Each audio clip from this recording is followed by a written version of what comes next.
joins me now from Malta. So great to have you on. Welcome to the program. And listen, you've just come off a really fantastic first quarter. I was looking at your numbers, and you've already had 440,000 visitors from January to March. Are these record numbers that you've experienced thus far? Good evening, Eleni, to you and all the viewers this evening. Yes, in fact, at the moment, we just announced the first 3 months results, Q1 of this year, which is in fact an all-time record for Malta in tourism history.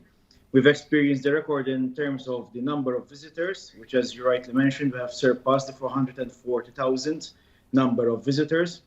It is in fact a 4% increase over the number which we had in 2019, the last record year which Malta experienced. We have also experienced an increase of 4% in the number of guest nights which are spent in Malta. But most importantly of all, and significantly, is the spend which these tourists have done in Malta. The spend has topped 312 million in 3 months, and it is in fact an increase of 15% when compared to 2019. I will also say that significantly, so you've got tourists, so tourists are spending. Yes. So tourists are spending spending. more money yes, here in Malta. Talk to me about your markets. I know that it's like UK, France, Italy, Germany, and we've just heard from Airbnb that's really worried about people wanting to spend less in the US. Europe seems a bit better.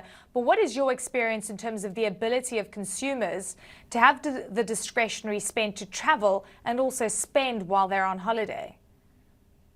Actually, here in Malta, we're experiencing something which is different because we are offering quality and value for money. Two things which I do believe every tourist will be looking for, and it is something which Malta is offering. And when we say that the tourist spend has increased when compared to 2019, it's not just the package tourist, but it's even the tourist, the free independent traveler, who is spending more money actually here in Malta. And there, the spend is actually much larger than what it used to be. And I do believe that we are managing to do this because we have taken up all the opportunities which the pandemic ironically provided us with.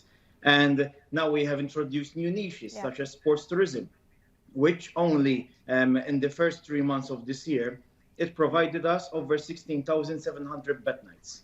So in itself, this niche, which is fairly new to Malta, is already spurring us on. Minister, you know, tourism accounts for around 15% of your GDP. It is astronomical, and it's really fascinating to see, you know, how you've been marketing yourself lately. I was just curious about the cruises and cruise tourism, because that's also big, but it also is a heavy carbon emitter. And you're also very much talking about wanting to be more sustainable and environmentally friendly. How do you marry cruise tourism with that agenda? So then again, cruise tourism, it is already on the increase. And as of the first 3 months of this year, we have already seen 21 cruise ships which have stopped here in Malta. And sustainability is key for us. First of all, we want sustainability for the industry as a whole. But we also want to ensure environmental sustainability.